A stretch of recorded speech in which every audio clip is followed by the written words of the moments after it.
Okay, salamat at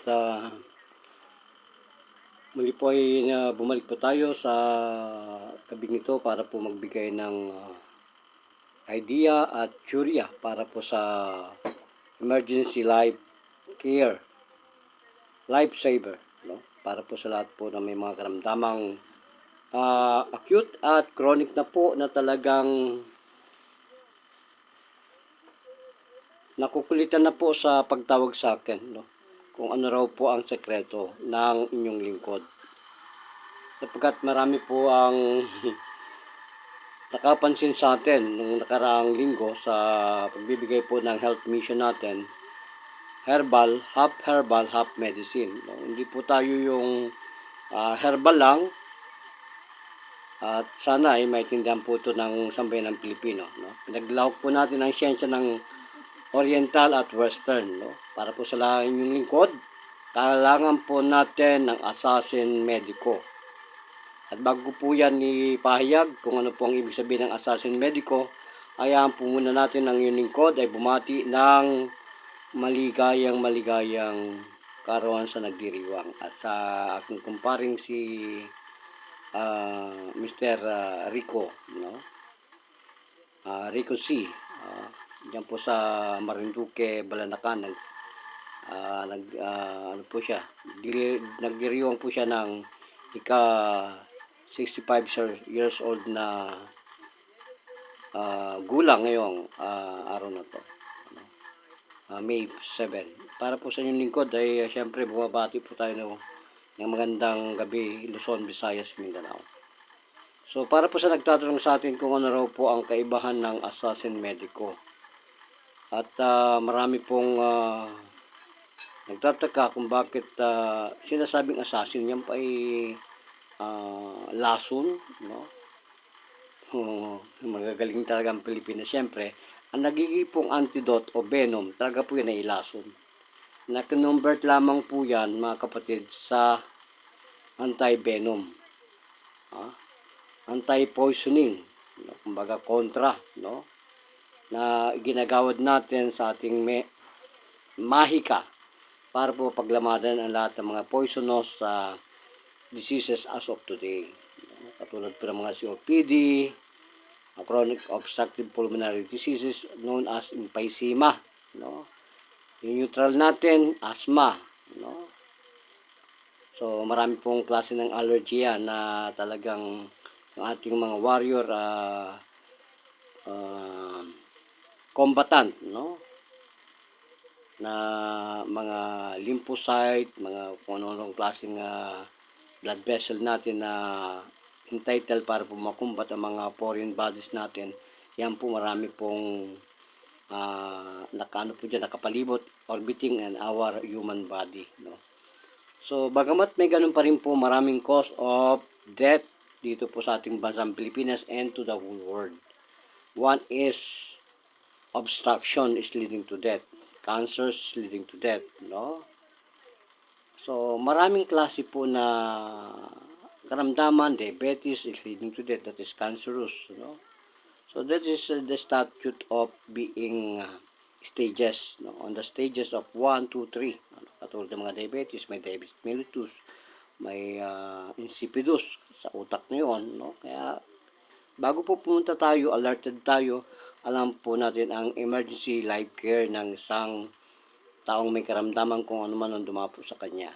No? Katulad po ng humamon sa amin, pabalik-balik na kami dyan sa Mandaluyong, sa Block 28 Court, kay Nanay Maurita Mendoza. Yung asawa po isang mekaniko. At talagang napakapiloso po ng mga taong ito na may talino. Kahit nawasak na makina, nabubuo niya. As the times goes on, siguro po ilang taon na kaming magkakilala, hindi pa po rin po siya natinag. So one time po, nung isang linggo ay nabatid niya na ang kanyang asawa at ang kanyang kapatawang lupa ay inaanay na, no? At marami na raw po niyang napuntang mga chiropractor, no? Marami na raw po niyang napuntang mga dalubhasang therapy, massage, no? Kaya siya po yung nagtanong, ano bang assassin medico na sinasabi mo? Sabi ko po sa kanya, ang kaibahan po niyan, ang pag-aral niyan ay bago ka mag-enroll, ay magbuwis ka ng buhay sa aming asosasyon. Hindi po yung mga fraternity lamang na style na papaluin ka. Ah, hindi yung sa PNP na kahit walang hising, ihising ka. May mga violation ng utak ng tao.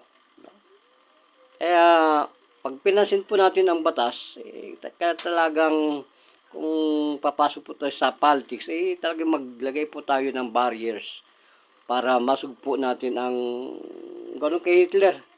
Talagang ina-arson, sinusunog yung may mga sapak sa utak. No? PNP ka na, nilagyan na nga ni anti-hising, inihising pa. Di ba, ang laking kasiraan niya sa isang asosasyon o isang groups of parts of government public servant. Kita mo? Nagkaroon ka ng tsapa, naging teacher ka pa o ano pa, tapos ang naggagawa ng mga graduate sa'yo, may mga sapak. Ano pang klaseng bansa to? Talagang galing ito kay Magellan ng daw, no? Nang nagkaroon ng World War II, nung araw, yung mga pinadala ditong mga soldier, galing sa kulungan. Hindi natin alam kung pati may ketong, dinala na dito ni Magellan. Ha? Kaya wag po tayong kasi siguro na healthy ang dugo ng Pilipino. Normal lang yan mga kapatid. Kaya vote wisely this election. Ha? Gusto mo pang pasukin ko mabuti ang ang development ng kulturang Pilipino? Ibinoto na natin muli ang pinakamatalinong anak ng presidente. Ha? Lalong bumaba ang bigas. Naging 60. Ganun tayo katalino sa Pilipinas. Tapos, maglalagay pa kayo dito sa huling pagkakataon ng Pilipino sa paghahalal ng panibagong presidente, panibagong public servant, panibagong congressman, senador. Buda nga na ang kayamanan ng naging presidente natin, hindi na pa napataas ang bigas, hindi nila napataas. 60 lang, di ba? Hindi mataas yan. Kayo naman talaga mga Pilipino, kayo para kayong hindi marunong bumoto. Kaya vote wisely. Huwag din yung akalain yung si MacArthur, gold mine, treasure, ay kaya niyang pataasin sa 60. Hindi kakayanin yan ni MacArthur. Paghintay kayo na ang bumaba sa ating bansang Pilipinas, ang tatama ay naging anak o kapatid ni Moises. Isang naging prinsipe ng Cairo, Ehipto, na naging prinsipe. Yun ang siguradong ayos-ayos ng konti sa ating mga napakamurang bilihin ngayon. Siguro yan ay magiging ng 400 isang kilo. Way back to the main topic. Ano raw po ang assassin medico? Mag-comment lang po kayo. Okay lang ma-violate ako. So, assassin medico po, yung tumatandaan ng lupa ng magaling na mechanics, mga jeep, motor, lahat, aeroplano, kawak niya lahat po Kaya yumaman siya ng ganun. Nadaanan ako sa isang kalye. At nakita yung best friend niya na sayan siya sa kanyang nabalitaan sa atin. Sabi niya, boss, subukan mo itong ating assassin medico. Magaling. Nung tinay po niya, sa buong buhay po raw niya, wala siya nakita. Sabi ko nga,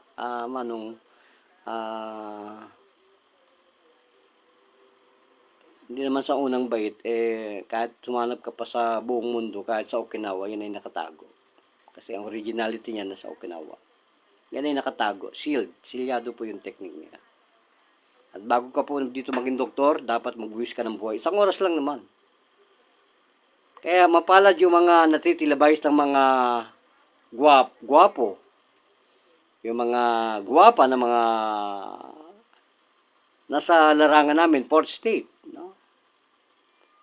Albularyo ka, natilibays ka. Ang galing. Pero ako, malapit na sana ako matilibays eh. Kaya lang, umatras lang. Pinakamatapang, inaangaan kong investigative network. Umatras. Sa mukha ko, umatras lang. Kaya yung mga albularyo yung nakikita kayo, magpasalamat kayo. Alam mo kung bakit? Kasi, ano lang, level lang kayo eh. Kaya itong mekaniko, kala niya, level niya ako, for about how long years na nagkikita kami doon sa daan na yun, hindi niya ako pinapansin. Nung nag-try siya at naawa na siya sa kanyang asawa, na lagi nang napopolyo, napipiyo, na lagi ang ginagamit niya na theory ay theory from the western medicine. Lagi ka lang maligo ng mainit, hot compress, ganyan ang gawin mo. Sabi niya, pagkatapos ko siyang matreatment ng ganitong assassin medico, yung aming oil, at saka yung herbal, sabi niya, sarap, parang nabubuhay yung aking mga sodium saka potassium. Ano bang ginagawa mo? Na-activate po lang natin yung mga vitality, potency ng inyong human anatomy. Kaya po sabi niya, sandali lang, tatawagin ko yung misis ko. At nabigla yung kanyang 79 na misis na ang aking binubuo sa kanyang sariwang paa at tuhod ay napakalamig na tubig. No? Doon ko po sinulbot. At talaga namang hirap na yung mag-asawa sa karamdaman. At sa madaling salita, gumaling. Sabi niya, marami ko nang tinatanong ng ganitong proseso pagkatapos ng therapy, lalagyan nito. Bawal daw ito eh. Sabi ko, hindi naman po kayo tinitherapy kasi ang arayuma po, hindi yan tinitherapy kasi po yan, in early time of arthritis, that's what we call phlebitis thrombosis, pwede pong magkaroon ng embolism at mag-travel yan sa inyong human body at magkaroon po kayo ng hemorrhagic at ischemic stroke, no? Heart attack, pwede rin yun. Kaya sa mga kairo, dahan-dahan po tayo ng modular technique natin, movement, ano? Kasi po, pag yan ay po nabalian, ang maliliit na mga venules, pwede po yung kamatayan. Ngayon, kung hindi ka namang assassin, how come you can save your dying patient? Parang po nangyari, patay, patay, patay, patay. Marami na po niyan, no? As long as na bless po tayo, hindi makapapahamak ng ating po mga pasyente, okay. Pero po yung lingwahe, reality-based na sinasabi ko, being assassin, alam po namin yung mga deadly spot, no? The deadly spot of the human body. At pag po kami ay gumagalaw ng katawan, ay very harmony. Very harmless po ang aming technique. No? Kasi alam na po namin yan eh. Sa dwell between life and death, we understood the end. No? Closer and always close to death. So, sana na sagot ko na yon sa tatlong tanong kung anong assassin. At pangalawang tanong, bakit ang mga medicine mo ay parang nakakatakot? Opo, totoo yun. As long as hindi po namin na-diffuse yung vitality ng kagalingan natin, yung pong obstruction. Sinasabi po natin ang obstruction is leading to all kind of possible cause of death.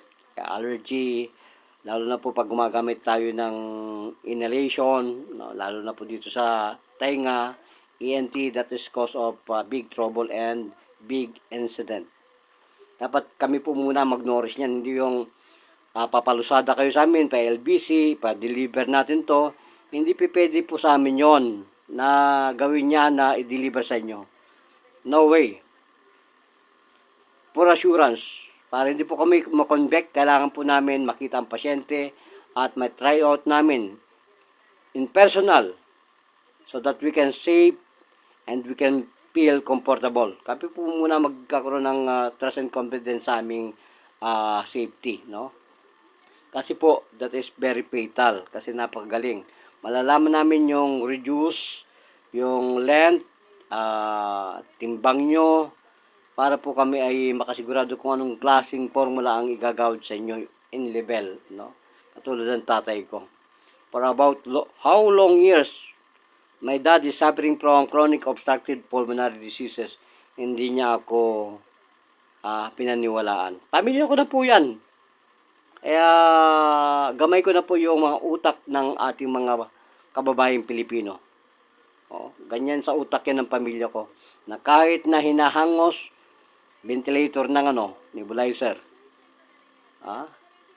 O ventilator pa ng mga tableta na medyo galing China, galing Africa, galing, hindi pa natin alam kung galing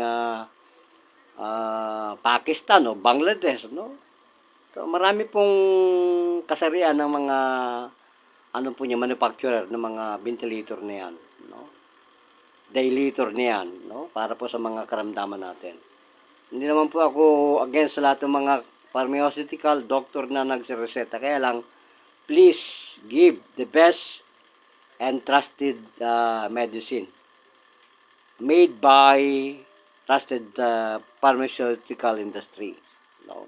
Makakatulong sa atin yan. Ang sa akin lang po, na ini-explain ko dito, when about all of this medicine had failed to give the comfort and total nutritional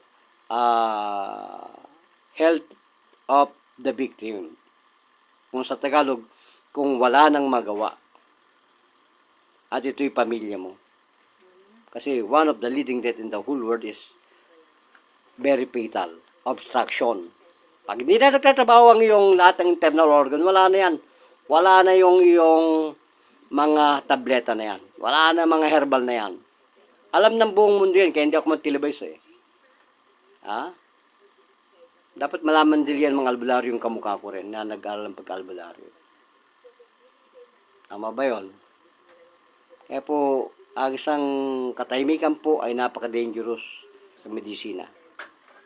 Touch of death. Energy of death. Ilalagyan ko na ng spiritual para at least hindi kayo magulo. Pero yan po ay judo. Alam ng mga judistia, alam ng NBI, alam ng PNP. Kaya hindi sila makapag-comment sa akin. Mag-comment ka at bibigay ko ang technique sa'yo. Magaya ka sa amin na para kang langaw na nawala ng buhay. Tanda na ho ako, kaya ako nagsasabi at napatunayan na ito ng pamilya ko at ng mga kapatid ko. Na yung COPD, obstructive pulmonary diseases, chronic obstructive pulmonary diseases is irreversible.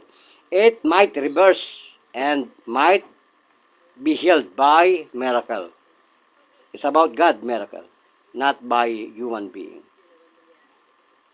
Kaya ang diferensya po sa assassin medico, when everything was totally accomplished by professional doctor. What is your next option? Hindi na nga nagtrabaho yung mga tableta Mahina ang immune system mo.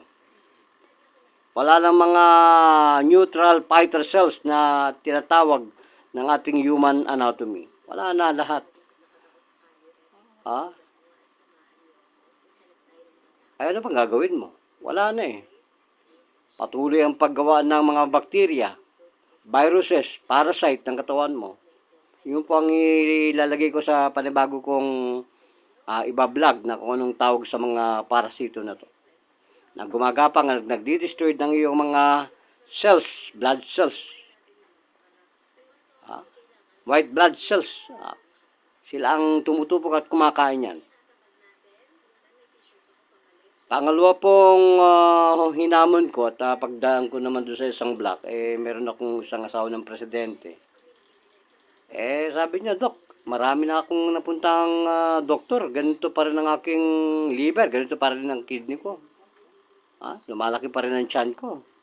Nagpa-albularyo na ako, hindi ko yata nahiyang. Ano ba ang gagawin ko? Sabi ko, kurutin lang kita at higupin mo itong assassin herbal. Huwag mo nang bayaran. Dahil ko'y presidente.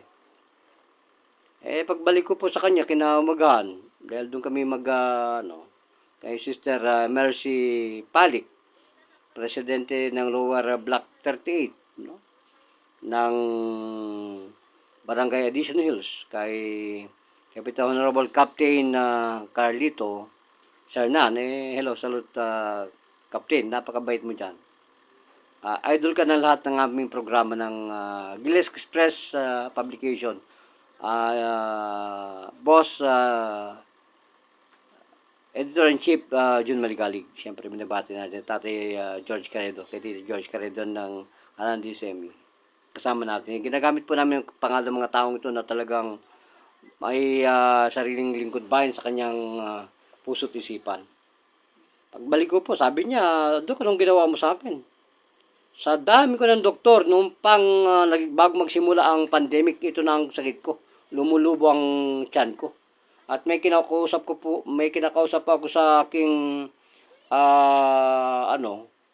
baba ng aking bahay sa lupa na hindi mapaniwalaan ng mga tao at mga asawa ko dito, asawa niya dito sa bahay.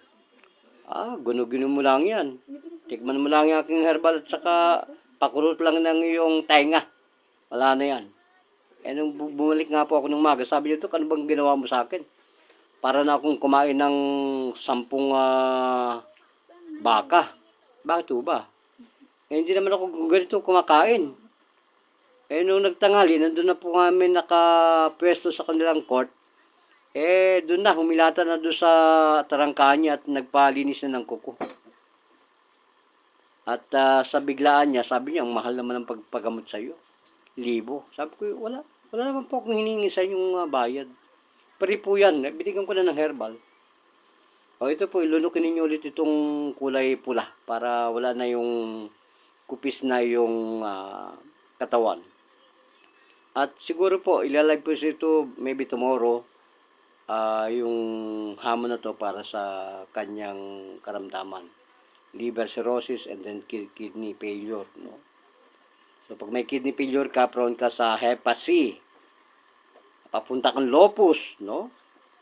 So, pag wala ka niyang immunity, wala ka ng fighter cell sa katawan mo.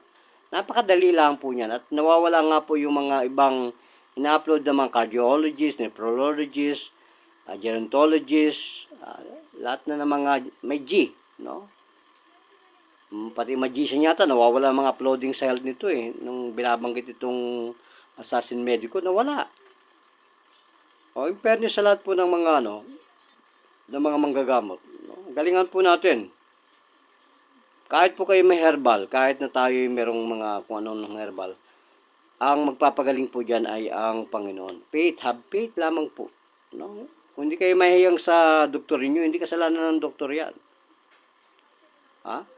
Hindi kasalanan namin yan. Hindi kasalanan ng lahat ng mga branch ng medicine.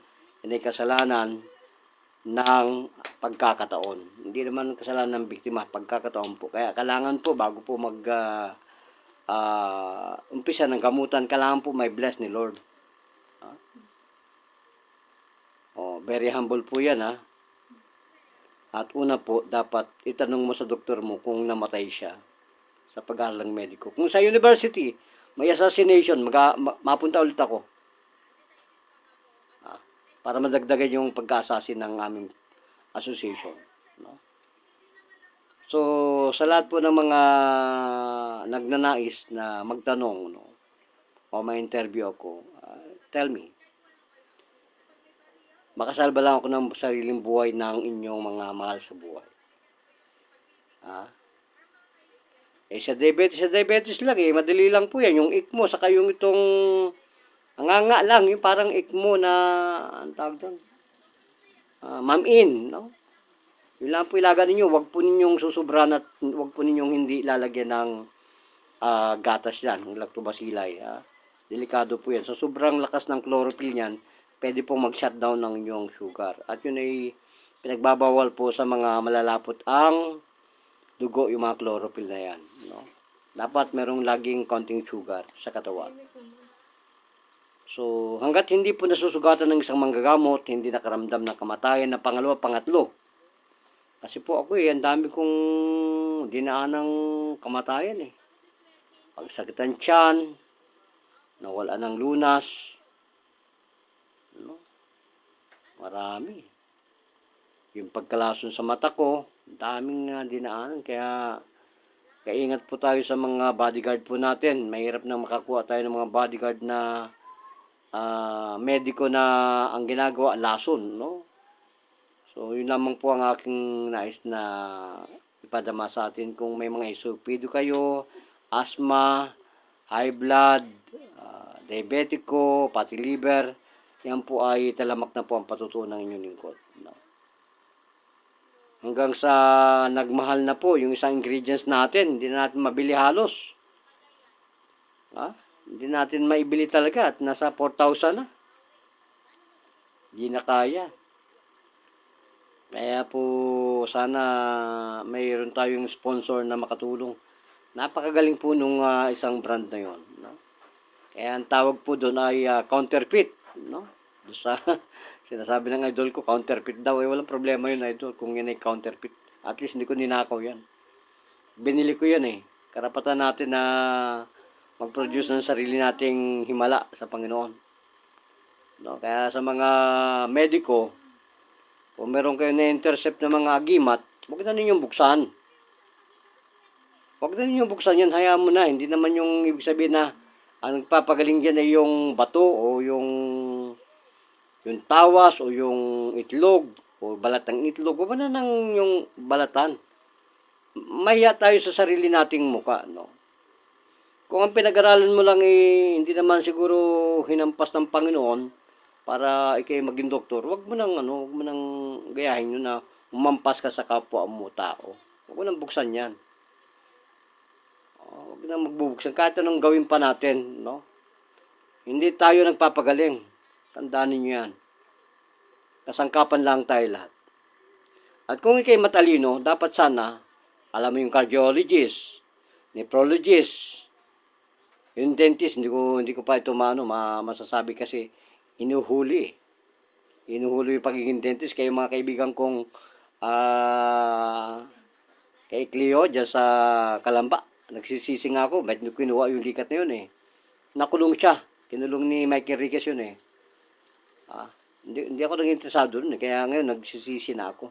Dahil yung ngipin ko hindi mabunot na kahit sinong doktor. Isang doktor lang ang magaling. No? Yung nangunguha ng bra saka panty ng babae. Na doktor na half Chinese. No? Diyan sa Marinduque si Dr. Chi. Alam ko hindi niya nabunot ang price eh. Alam ko hindi niya nabunot. Tumalikod lang sa likod ko, nabunot na. Kaya po ang kasumpa-sumpa sa buhay ko mga kababayan. Yung bertud ko pong ito, hindi kaya akong bunutan ng kahit na sinong albularyo na kamukha ko rin. Kaya wag po natin na pakalman kung may nakabalot ng mga anting-anting. Wala na po yun eh.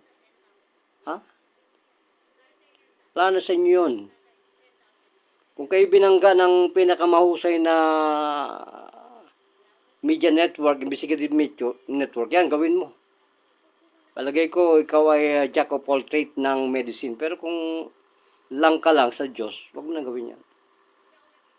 Magtapos ka muna ng cardiologist, nephrologist, urologist, neurologist. No? Patapos mag-suicide ka sa aming association. Palagay ko, isa ka sa biniyayaan ng Panginoon na makatulong sa mga mahirap. Lalo na kung ikay dentist. Kasi sa pagiging dentist, hindi ko magawa yung isang ritual nila eh. Kasi doon sa kanila, pag ikaw ay naging doktor ng albularyo, dentist, dapat yearly, bago lagi ang asawa mo. Hindi ko kaya mga kababayan na gawin yon. So sa akin lang, paalala lang sa atin na ang nagpapagaling po ay hindi po yung dasal natin, hindi yung profession natin, yan po yung himala. Kaya wag na po natin na pakaseryosin yung pagiging nating isang manggagamot kung isa lang naman ang alam mo. Kahit nga po ako marami kong alam eh. Hindi naman ako nagiging masahol pa sa ahas kung kumagat sa mga nakikita ko. Pinapalampas ko lagi. Kaya lang, pag sumusubra na, wag natin kahit kababayan ka pa. Ayoko ng ganun eh. Kung ano man yan, kung latik man ang nandyan sa mahay ka na yan, pabayaanon mo yan. Hindi kasalanan ng pasyente, hindi kasalanan ng albularyo yun o doktor kung bakit hindi tayo gumagaling. Wala may kasalanan. No? Ang may kasalanan dyan ay pagkakataon. Hindi nagtugma yung kanilang faith.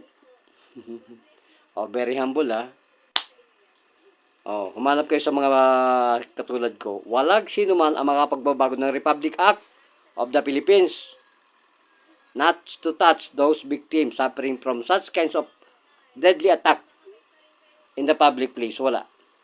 Kaya kung may senador ngayon na pwedeng magtanggal niyan, marami pa ring mabubuhay. At marami ring mamamatay kung hindi yan. Makikita ng mga matatalinong incumbent ngayon sa ating lipunan. Maging senador, congressman, wala. Kung puro na lang tayo pangako, wala.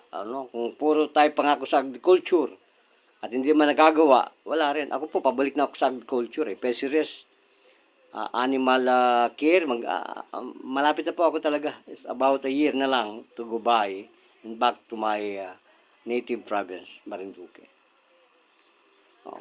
Nakakayaman daw yun tama naman si Idol Tony Falcon. Dito sa ating paglilingkod, walang yayaman sa atin kasi paglilingkod dito. Kaya pag ikaw ay retired na, magpayaman ka na sa papa mo. Doon ka na yayaman. So, Philippines, siguro natanong ko na kung anong ibig sabihin ng assassin. Medico. Ito po ang assassin talaga. Once na nagkaroon po ng lapses yung technique at nawalan po ng buhay, nawalan po ng breathing, pwede mong ibalik. As long as possible, as long as you can think very fast, and pray for God for help, you can bring back life and trace the dead body for about single seconds. Pwede po kayong pagbigyan ng Panginoon. But before you pray for this anointing and blessing, awaken the dead body of somebody else who died by seconds, you try first to die with us. O kahit saan po kayo mag-training ng assassin technique ng medico. Kaya po kung may heart attack ang taong gagamutin mo, kailangan po may follow-up yun ng may problema sa heart problem. Dapat inoris niya, matuto siya ng ganitong protocol. No? So, hindi ko na po bagamat tatapusin at haba ng lahat sapagkat napakahaba po nito. Kung hindi po natin tutudukan. Diyos Mabalos, Philippines. Gracias. Hello kay Tito George Carredo, Estel Bulacan, John Malgalig, Jovan Arcangel, kay Tatay John Salen, kay Founder Claudio, kay HMF Mel, kay Tatay dyan sa Bukawi, Bulacan, Guardians Lawin. At sa lahat po ng mga Guardians, Diyos Mabalos, Philippines.